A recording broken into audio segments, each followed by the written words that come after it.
So, hello and welcome to Intuitive Connection. I'm your host, intuitive guide, and spiritual counselor, Victoria Shaw. And today I am beyond excited and honored because we have a guest, Scott Catamas, and I'm just so excited to share his magic with all of you. So, Scott, I don't have a bio to read, so can you tell listeners a little bit about who you are and what you do? Yeah, so I've had two significant careers in my life.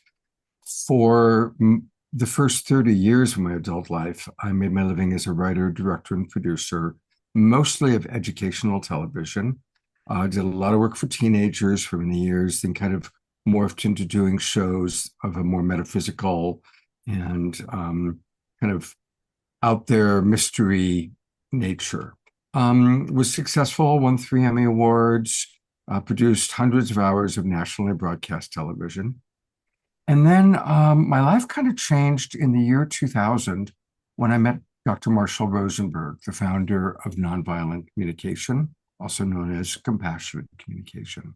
And I was actually hired to do a gig with him. And we spent 3 weeks together. We started down in Corona Del Mar and traveled all the way up to Seattle. And he had a whole tour planned. And along the way, he was teaching and doing his magic. And I just fell in love with his work because I watched how his ability to work with everyone, whether it was parents, teachers, even convicted felons, um, they all got it. They all were having breakthroughs quickly. And so that really made a big impression on me. I've always been a relationship guy. I've always, fascinated with relationships and in relationship. Um, and if you want to learn something, the way to learn it is by producing television and videos on it. So I kind of really dove in. And about that time, I was beginning to transition out.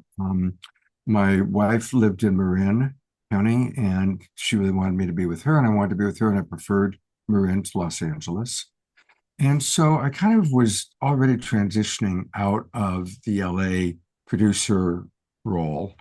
And I had always been the guy that coached. I just always coached for free. I Right. was the guy that people came to. So I started utilizing Marshall's tools, and I kind of transitioned over a few years into Scott the Love Coach. And I also incorporated what I'd learned from Gay and Katie Hendricks. I want to acknowledge them. They wrote the book Conscious Loving, Right. what I've learned about neurolinguistic programming from Tony Robbins, and other people that have picked things up along the way. But those are the main influences. And that was over 20 years ago. And over the past 20 years, I've coached over 1,000 couples and families and individuals, and some small businesses. And it's constantly morphing, learning how to support people to have more harmony in their lives and in their relationships. So there's the quick.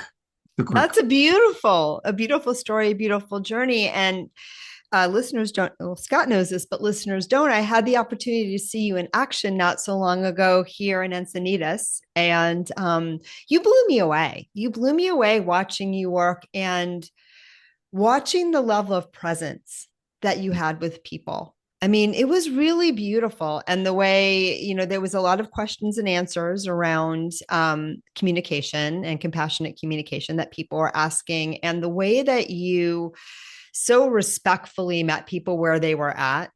Mm. There are a couple of people that you've delivered some information that, might have been, potentially something that could, get one's hackles up. And you did it in such a beautiful and compassionate and well received way. But it was really, really beautiful to behold. It really was. And yeah, I took a lot from it. I was like, oh, Thank you. that's how I want to be when I grow up. I hope I'm there sometimes, but it was just beautiful. Thank you. And, as you're talking too, because I just can't help myself, I'm tapping into Marshall Rosenberg's energy. That's his name, right? Sometimes my left Yes. and right brain don't play nicely together. And I was exposed to his book, Nonviolent Communication, right at the beginning of my own intuitive and awakening journey. And it definitely made a huge impact on my life and understanding, I don't know. Sometimes I think the principles themselves, when you read it in a book, are a little bit hard to apply. Yeah. Um, but his energy when I tune into him, wow, what a loving man. He was a beautiful man, very beautiful Yeah. and very Like, human. He was always one of those guys who part of his teaching style, which I've tried to emulate, uh, was just to be very human and even own his own stuff, acknowledge yeah. his own challenges, you know. Yeah. Yeah. He's telling me that he's also someone that didn't recognize the impact that he made when he was making it. Well, there's an interesting story to that. Um, when he first started doing this work, it was right after the assassinations of Bobby Kennedy and Martin Luther King. Wow. The And year I so, was born. oh, 1968. Yeah. Yes. And so he named it nonviolent communication, really out of honoring the nonviolence of Martin Luther King. He never thought it was going to become a global thing. And he actually said to me that he regretted calling it nonviolent communication because it confused people. The people who are attracted to it tend to go, well, I'm not violent in my communication. I'm not a violent person because most people don't perceive themselves as being violent. Right. Um, we've kind of transitioned into calling it compassionate communication because most people say, oh, well, yeah, I definitely want to be compassionate. Yeah. Yeah, for sure. That makes sense. And it feels to me compassionate communication is around letting go of some of that ego, Mhm. letting go of some of that ego and connecting with people from that place of love, from that place of presence, from that place of understanding, from that place of non defensiveness, and that place of wanting to come together and really understand the other person's perspective. Absolutely. It's interesting you talked about the book, and there, like most organizations that follow, there is a certain dogma that some people in the NVC world carry. Yeah. And one of the probably the most important thing that I learned from Marshall is it's not even about any of the tools. It's all about creating connection. Do we feel connected or not? And our goal is always to create connection. It's always our goal.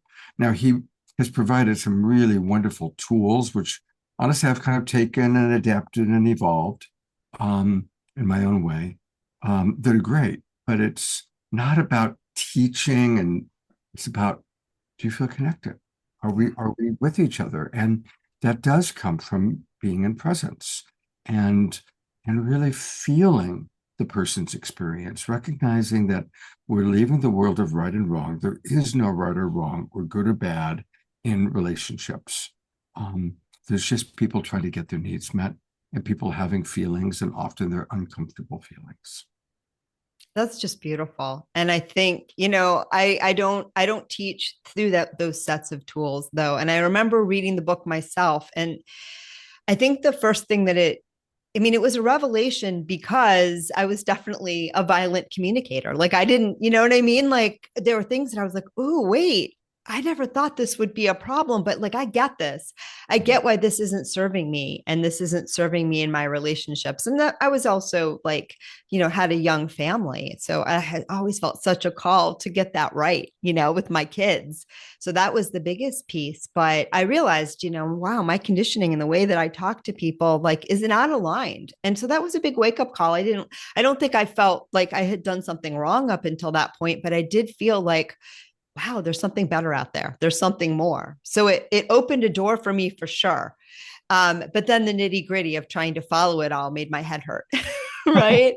So And let I me, think that's I'd what love, tools can do, right? Like when we implement them, it's more than the do I say this or do I say that analytic. It's around opening a door to understanding a whole new way of being. that's true. And I'd love to give anybody listening a simple practice. Simple for me to say, um, simple to understand the theory. Um, but it's a really good one. I'm imagining that most of the people listening want more peace in their life, more peace in the world. Well, something we all can do that's very practical and very efficient to create more peace in the world is to eliminate all labels, eliminate all enemy images. Anytime we turn someone into an asshole, an idiot, a bitch, a jerk, we are dehumanizing them. And it's a violent thought. And by the way, most people do it with themselves. Oh my God, I'm such an idiot. Oh my God, So it's a new year. A wonderful commitment is to notice every time you're thinking and try not to express it. Notice the thinking when you're about to label somebody. Even if it's he's an alcoholic, he's an addict, she's an idiot. Those are all labels. Yeah. Now, when we do that, it's usually because that person has made a choice or has a behavior that impacts us. Doesn't mean we're condoning hurtful behavior. We acknowledge that. But we always see the divinity of the being and differentiate between the being who is always divine and the being or the choice that's bothering us. Our problem is with their choice, it's with their behavior, it's not with who they are. It's so beautiful. That's so beautiful. And I think it's so simple. And I Mm-hmm. think that people listening to this will get it. But it amazes me that some people, it's a leap. Well, yeah. Um, I mean, look, we're not taught to do that. look at the media. It's all about right, wrong. You either hate Trump or you love Trump. Right. Either pro-vaccine or anti-vaccine. And Right. And whatever choice or beliefs that other people have, they're on that team. I always say, watch your them, your mm, they, them, other. Because that's when you're not seeing someone as you're seeing them as an enemy, right? exactly. Rather than seeing us, we're all on the same team. We have different perspectives, we have different ways. And the way to come together is not to other someone, because then I'm going to make up a word. If you enemize someone, enemize, if you make someone your enemy, right? You've just shut down the possibility of coming together and building a bridge. Yeah, actually, the term that we use is creating an enemy image. When a soldier is going to go to war, they're not told you're going to, you're going to use your drones to kill Muhammad and Rasuli and Elijah. You're dropping bombs on the evil terrorists, Right. right? My grandfather who fought in World War II, you're going to kill the dirty Nazis or the dirty Japs. Right. And, so you have to dehumanize an enemy in order to feel good about hurting them. And we dehumanize each other and ourselves Right. when we use labels. Right. And I think too, you know, nonviolent or compassionate communication is also, like you said, it's compassion for others, it's compassion for yourself. And I think sometimes, I know for me, the knee jerk idiot, moments, which we all have, the person who cuts me off in traffic, and I want to, do that thing with my finger, and it's a knee jerk. And what I've learned to do, first of all, sometimes I just let the energy go and, give a little flip the bird on my lap where nobody sees it and just, you know, just get it out of my system, Yeah, even though I that's know good. that, yeah, even though I know like they're doing their thing and I'm doing mine. But I also take a few moments, and I don't know what you think about this, but I often take a few moments to soothe the part of myself that got scared, right? Absolutely. Because they cut in front of me or got annoyed because like I got triggered and felt like they think that they are more important than, or whatever it was, because oftentimes those knee jerk behaviors, they're just a part of you that doesn't feel okay. And if you tend to that, then you can move forward, from that place of equanimity and compassion and you feel better. Like you don't have to scream out So your window what a jerk they are. I'd love to give tools. So let me give a tool that kind of relates to what you just described. And let's apply this to when we get triggered by something that someone we're actually directly interacting with, not the guy who cuts us off, but our roommate, our wife, our ex-wife, our kid, our mother, someone that we have a relationship with, and a relationship that's important to us. And inevitably, we get triggered, right? So here is a 60-second practice that can absolutely change managing your trigger. And it's along the lines, I got thought to do this based on what you were just sharing, Victoria. Everything I'm going to describe, you do inside your own head. None of this is verbalized. So whoever it is does that thing that bothers you, that pisses you off, that triggers you. You're allowed one sentence to create the judgment. Oh, not again. Or is she really doing that? Is he crazy? Oh, I hate that. You're allowed one sentence just to acknowledge that judgment, that projection, that thing. You don't stay there. The problem is most people then stay there. They just cycle the judgment. Right. Drop a little deeper. What am I feeling? I'm feeling frustrated. I'm feeling sad. I'm feeling hurt. I'm feeling disappointed. So acknowledge what you're feeling. Real feelings, not evaluations masquerading as feelings. Anytime we say, I'm feeling that, you really don't care about me. Not a feeling, still in the thought. Right? Right. Feelings are one word: sad, disappointed, hurt, angry, confused. And it's a visceral thing, right? I mean, you're going to feel what you're feeling. You're not going to think it. It's not in the head. It's in the body. What's my body feeling? Right. Oof, ouch. That, I feel hurt, right? Whatever it is. And you acknowledge the feeling. Now, underneath all of our feelings are our needs. We could also call them our values. So when we have an uncomfortable feeling, always, 100% of the time, it's because we have an unmet need or an unmet value. Get in touch with that. Oh, I'm feeling hurt. It didn't meet my value for respect. I'm feeling angry. That didn't meet my value for care and consideration. And then you drop into the beauty of care and consideration, or how important respect is to you, whatever the unmet need is, whatever the unmet value is. You drop into how important that is to you and how good it feels when you have respect, when you have care, when you have consideration. Everything I'm describing can be done in less than a minute. And what it is it's an emergency dose of self-empathy. We go from making it about what the other person did to acknowledging what we're feeling, acknowledging our unmet need, and acknowledging the beauty of the unmet need, right? The beauty of that value that wasn't met in that moment. And it's amazing, if you do that, your whole nervous system calms down most of the time. And then you ask a question: does my love or care for this person supersede my discomfort? About, I'd say 80 to 90% of the time, the answer is yeah, because I've already soothed myself. Right. But that 10 to 20% of the time, we're like, no, I'm still pissed. I'm still angry. I'm still agitated. Then I know I need to take space and calm my nervous system. I need to give myself more self-empathy. I need to give myself more understanding. I need to go a little deeper into this. But that little 1 minute thing lets you know, it helps us. And of course, like any practice, the more you do it, the quicker you get to it, the faster. And then you start learning that there are certain values that are really important to you. Like, you learn that 90% of the time you get triggered is because your need for respect wasn't met, or whatever it is. Certain values are the main ones.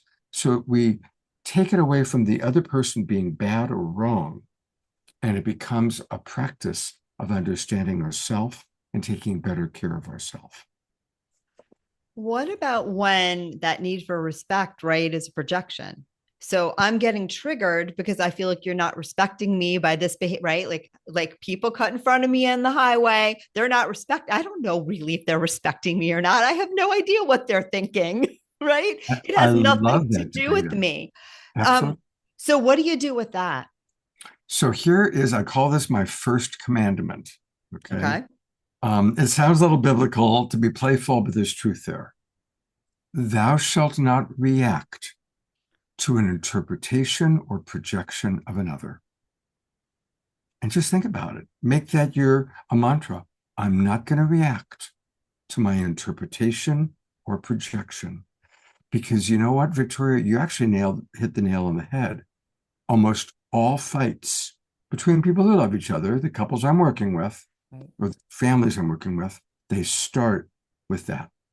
Somebody has a projection because you left the dishes dirty, you don't love me.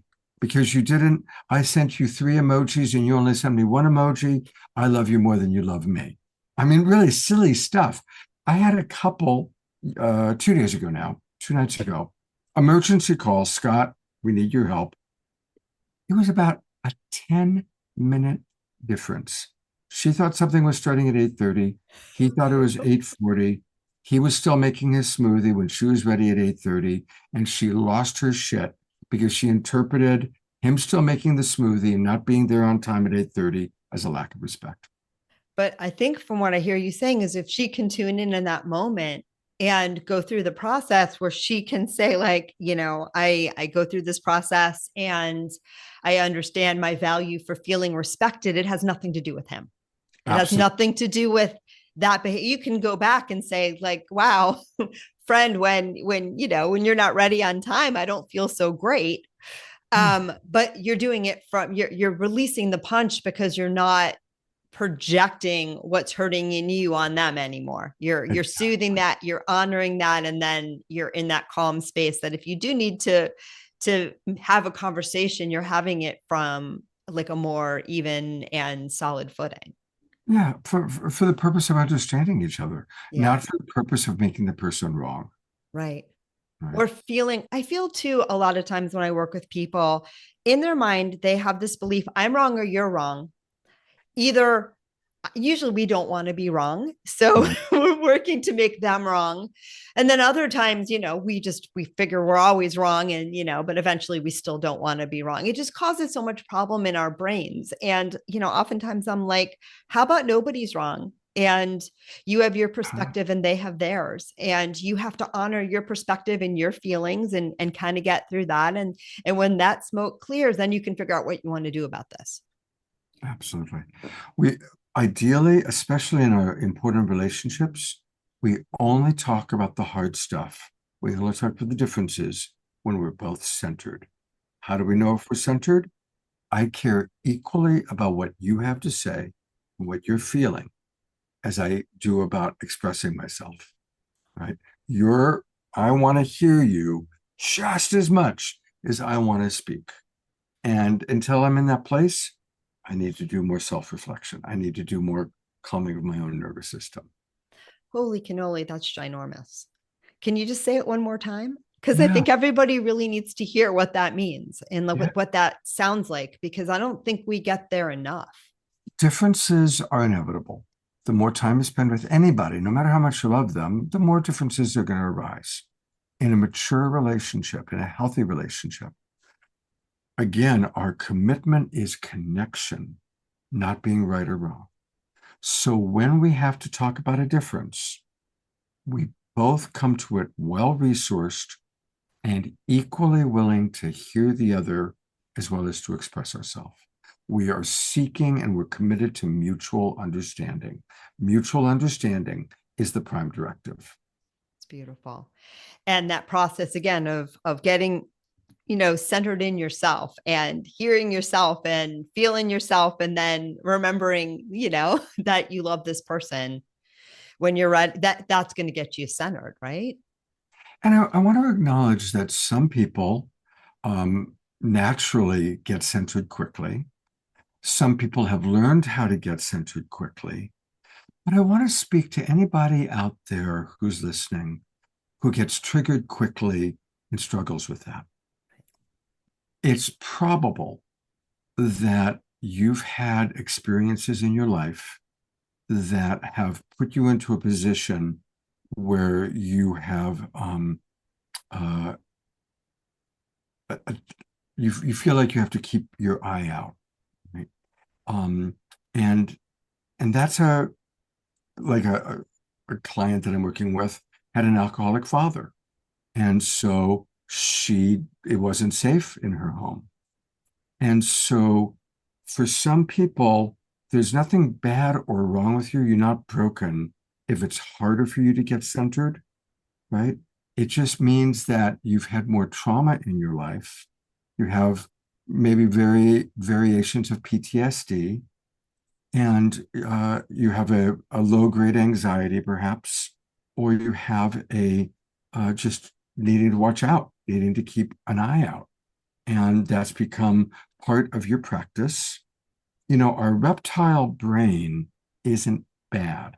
When we snap at somebody, when we do something unpleasant, it's because we've been abducted by our reptile brain. But the reptile brain is here to help us to survive, right? And the reptile brain, the synapse gets triggered in the reptile brain, back part of the brain, when we perceive the possibility of attack. Right. So coming back to that situation that you were talking about, a person can feel the possibility of attack just from a tone of voice. Victoria, right? Reptile brain, right? Yeah. Right?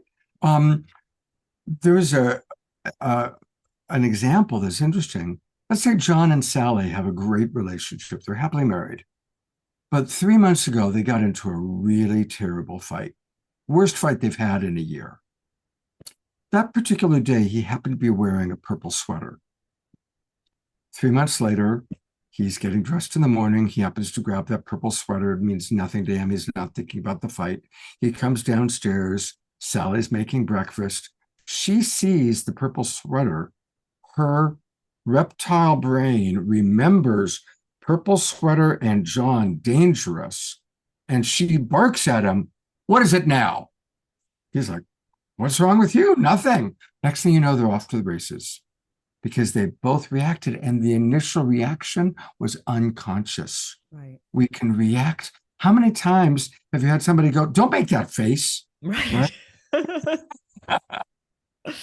Right. And no, it's 1,000%. And you said something that's so important because I think those of us, and I was one of these people for sure, that had a lot of trouble finding my center. People that know me now don't believe it, but I was a pretty lovely and lovable and loving hot mess for my early adulthood because I grew up in a very, very volatile environment. Right. And but you can learn to find that center, and it comes from a lot of self-compassion. It came for me about sitting with myself when I got really angry and not necessarily acting on it, or if I did act on it, giving myself compassion so I wasn't so afraid of it, and then it kind of fell away. Hmm. But these are all things that we can learn. Yeah. So there's nothing wrong with you.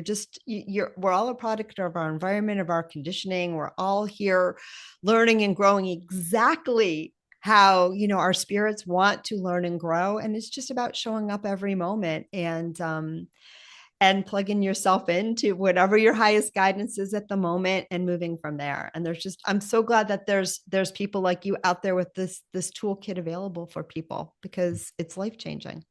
Well, thank you for the work that you do. Thank you. I know that you mentioned it's about intuition. It is.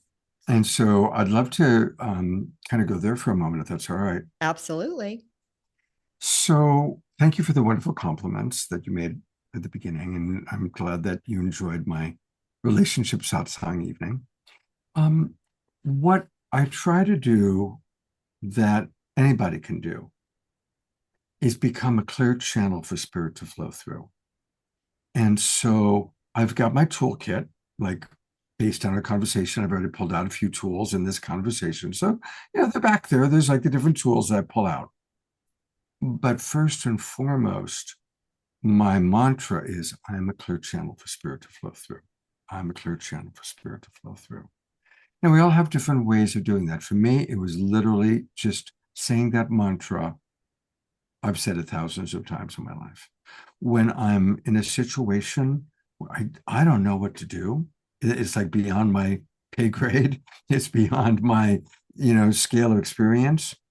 I just say, excuse me, and I start running the mantra. I'm a clear channel for spirit to flow through. And literally, my mouth will open and words will come out. You could call it channeling. It doesn't really feel like channeling, but something else, some higher part of myself comes through. And so for all of us that are in any kind of a counseling, coaching, caregiving position, just finding that balance. Have the tools available. Learn more tools, add tools to your tool belt. But first and foremost, be a clear channel for your higher self, your Right. spirit to flow through. Yeah, that's beautiful. That's how I work as well. I mean, I have a bit of education and so I know stuff. But when I'm giving a reading or even when I'm doing counseling, to be honest, I forget everything that I know. I ask you, you heard my little prayer. I tune in, I ask to be that clear channel. And then if my guides, or spirit wants me to know something, it'll say, like, oh, tell them that thing that you know. Yeah. Right. And I love that's how we don't get lost in the analytics, which it's so slow. It's so slow. If I have to sit down and figure out, okay, this person's saying this, what tool in my toolbox do I need to use right now? It's just it takes us right out of the flow. And you said something else that I think is so important too, is that when we ask to be that clear channel, we ask to tap in, that's when all the magic happens all the time for everything, because that's when we're connected to who and what we really are. And Right. that's when we're centered, and that's when we're present, and that's when we're aligned, and that's when we're going to get all the answers and give all the answers. And you know Yeah, you're absolutely right. You're absolutely right, Victoria. Um, it's also, people ask, what's the difference between traditional therapy and love coaching? And I want to address that. Sure. Traditional therapists, God bless them, have spent many, many years learning how to, again, evaluate what's wrong with somebody, to diagnose them. And there's value to that. That's obviously a certain value. I don't, I'm not interested in evaluating or diagnosing anyone. My job as a love coach is to see their perfection, to see the divinity, and have compassion for how hurt they are, or how angry they are, or how wounded they were by their first marriage or their father or whatever it was. Um, and not to ever see someone as broken or damaged goods, but instead that just life is hard. Relationships are challenging, they're very difficult. And so that's love coaching, is remembering the love, remembering the divinity, and helping people to remember that. When I work with couples, most therapists go right into, okay, well, what did he do today that drove you crazy? They Or do. what's the problem? A lot of therapists. All right. I don't do couples counseling, but Yeah, no, when too it many. when it does happen, that's not what happens. No, no, when I'm working with a couple, we won't talk about any of the hard stuff until they feel connected. Yeah. So I'll lead them into remembering moments of love, eye gazing, sharing moments when you felt really well loved and cared for by this person. Whatever it takes so that they feel connected and remember, like you were saying, we're on the same team. Right. We're in connection. And then once we're in connection, we've calmed our nervous system. And sometimes I have to give a lot of empathy if one of them is really hurting or angry, to calm them down a little bit so they feel understood. And then we can talk about what really happened at the kitchen today. What's really going on? Why did that mean so much to you? Yeah. No, that's beautiful. And I have to just defend therapists just a teensy tiny bit, because that is I'm not that making is it wrong. I want no, to make no, sure I'm that not is making one it of wrong. that is one of my skill sets in training. And I'll tell you that when I went to get my master's of counseling, which I did after my intuition opened up, because I wanted the tools.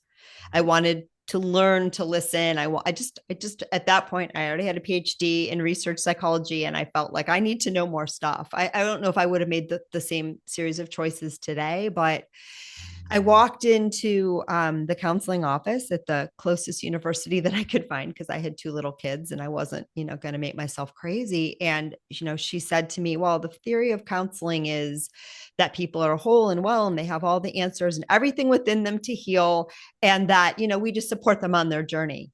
And I was like, sign me up. Yeah, I was like, sign me up. And so that's the paradigm that I learned. And of course, if you take insurance or you work with schools, you have to, toss diagnoses around, because unfortunately, that's how the world works. right. But I always just go with whatever's the least stigmatizing thing that will get them what they want. And, I just want to say that medical model it's rampant. But not everyone operates that way. Yeah, well, no, thank you. And of course, that's why you and I are vibing together. Oh, for sure. Yeah, definitely. Yeah. But it is, in that system for sure. And I do think it's worth pointing out that, we want to gravitate towards modalities and things that empower us, right? Yeah. And not towards things that make us feel lesser than in any way, shape, or form. And, if you find yourself in that situation, right, find someone like Scott.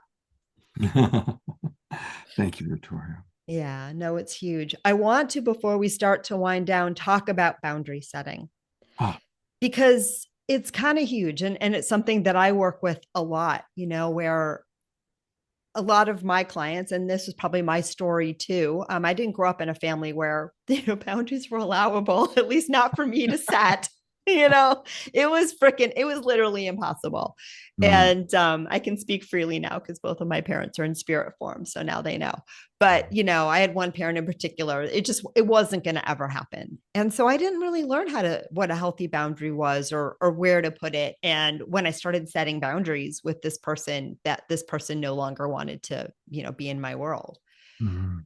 Right. So, of course, I attract a lot of people that are working on that compassionate boundary setting because I don't think everyone had the experience that I did growing up. But I do think, a lot of us haven't really learned places where it's safe to set boundaries, or we don't feel empowered within ourselves, or you were in this us and them, enemy kind of mentality, which is not really actually very helpful for boundary setting. And I also think, last thing I'm going to say before I give an actual question, I think too, a lot of the rhetoric now around boundary setting isn't really boundary setting at all. It's more just like self-assertion.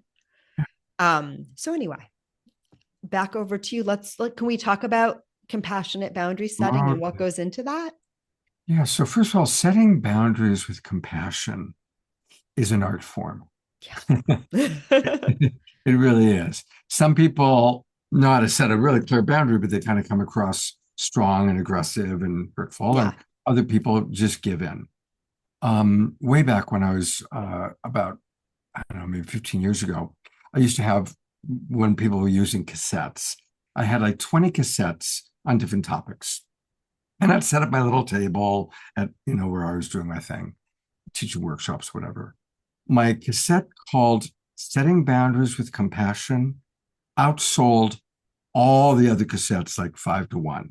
It of was like, course. I mean, I, people would go through that. So I'm saying that just to say that almost everyone has trouble setting boundaries with compassion. And here is a wonderful tool. Create what I call the boundary sandwich. The boundary is in the middle, but there's going to be two things on either end, the pieces of bread, if you will. First piece of bread, the very first thing, anytime we're going to set a boundary, lead with authentic reassurance that you care about this person. I'm going to say it again. Lead with authentic reassurance that you care about this person. This is really important because we struggle to set a boundary because we're afraid they're going to think we don't love them, we don't care about them, we're not nice. So you establish that right up front. And also for the person who's going to challenge the boundary with, you don't really love me, which is like what a child does. It's like a childish response, but there are some 60-year-old children running around there. For sure. So it heads that off at the pass. Then, after you've established, I do care about you, or I do love you, and I even care about if you're bringing a problem to me or an issue to me, I care about that. This is my boundary. Now we're in the middle. We're in the middle of the sandwich. You set the boundary and you state why. You state why you're not available to take you to the airport, why I'm not available to go out on a date with you. You state why, and you're honest about it. Not hurtful, but you state why, so that there's a clear understanding. If they're rational, if the other person's rational and reasonable, they can understand what you are. Anytime that we're saying no to one thing, we're saying yes to something else. What am I saying yes to that you're hearing as a no for what you want from me? But I'm saying yes to taking better care of myself, whatever it might be. So you establish that. Then the third and final piece, the other piece of bread, if you will, the end, is you give the gift of presence to whatever their discomfort is. So if we set a boundary, if we say no, they're probably going to be hurt or disappointed or angry. We don't change our boundary, but we give them the gift of presence. Yeah. It's like, yeah, I get it. It's disappointing. Tell me more. I'm not going to change my boundary, but I love you. I care about you. And I can be present for how you're feeling right now. And if you do those three steps and you're with a reasonable person, it's going to go pretty well as one could hope for.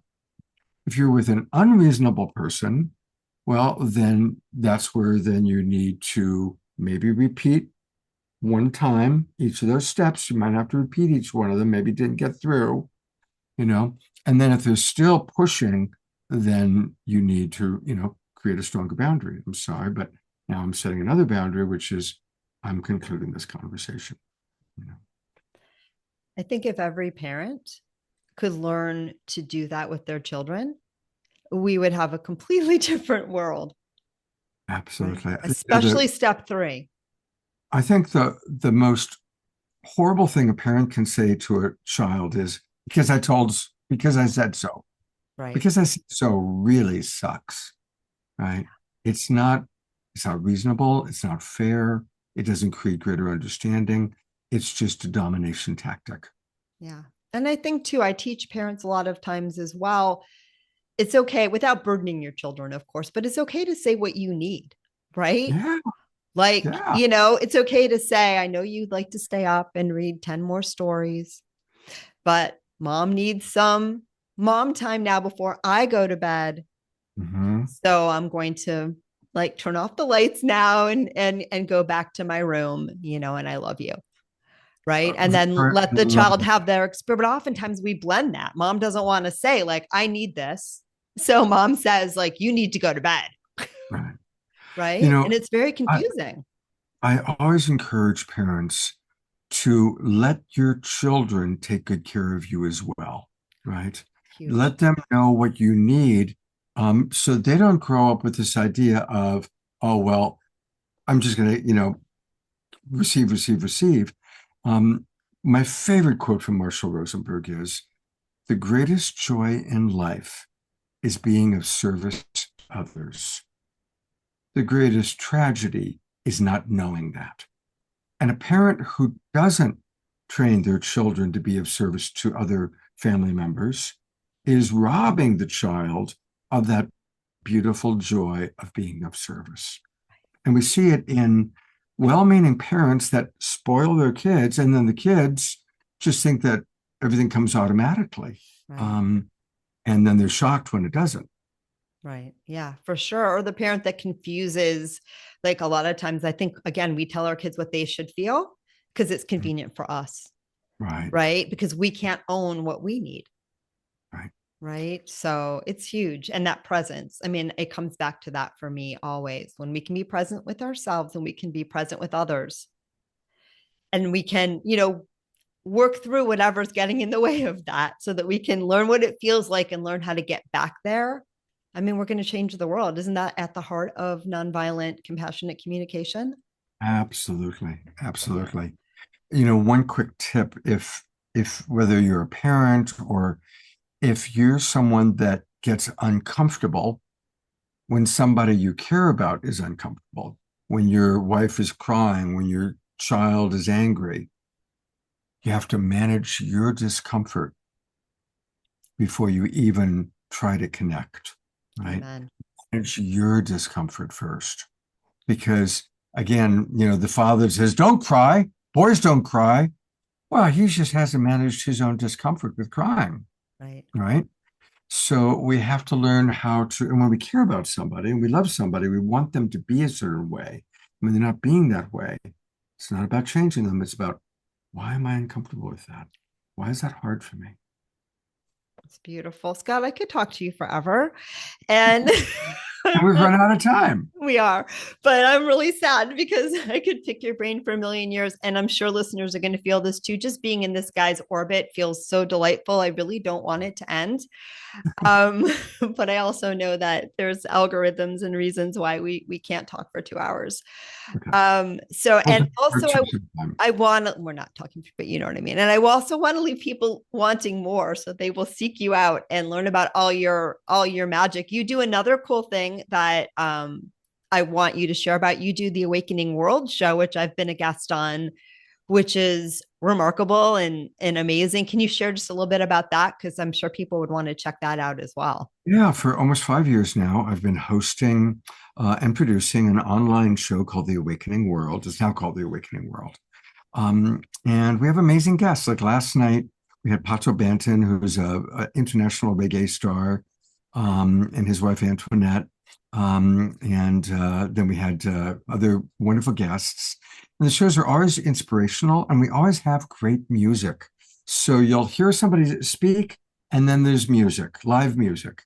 So we get up and we move and we dance. So it's not just 2 or 3 hours of blah blah about an important topic, Right. but it's a combination of conversation that's inspirational and informational about the environment, about compassionate communication, about whatever we're talking about. So it's a great show. And you can learn more about it by going to globalpeacetribe.com. Globalpeacetribe.com. Learn all about our shows. You can register, join to get the Zoom room links. And Victoria has been on the show. Yeah, Tangela said, "Who do you want to have?" And I said, "How about Victoria?" Oh, thank you. It's always so much fun. And I really appreciate all the beauty and magic that you're putting out into the world. My friend, I ask everyone on the show, and I can't stop without getting your take on this. How do you experience your intuition? Well, that's a great question. And I think it's a lifelong journey to differentiate between our genuine intuition and voices in our brain. I believe that we all have sub-personalities, my inner teenager, my inner child, my inner critic. So I think to really know when it's intuition, and to me, spirit driven, that my higher self pointing me in the direction. That requires knowing when it's my head and a voice in my head versus the big guy. And I would say that at age 69, I'm still working on that. I've gotten good at it, but I haven't mastered it. Yeah, I think that's fair. That's beautiful. And I agree with you 1,000,000%. Okay, Scott, people are going to want to find you. You already told us about the Awakening World. Tell us all the other ways that they can connect with you, work with you, find you, Yeah. follow you. So probably the best bet is to send me an email. My initials, SC, all right, my initials, S as in Scott, C as in cat, at lovecoachscott.com. SC at lovecoachscott.com. That's easy to remember. Drop me an email and put something personal in the subject line. Saw you on Victoria's podcast. So Beautifulness. Personal. All right. Beautifulness. And I'll have that information in the show notes and maybe even the little note about the subject line. Scott, this was the best. I'm so grateful for you. I know how busy you are. And so thank you so much for taking your time to chat with me mostly, and also with all the people listening, because I know I got a lot out of this. So I'm pretty sure that listeners got a lot out of this too. Absolutely. All right, my friend, I'm going to wrap this one up after you hop off, and thanks. Take care. Bye. Bye. All right. And I want to just thank all of you all for tuning in, and namaste.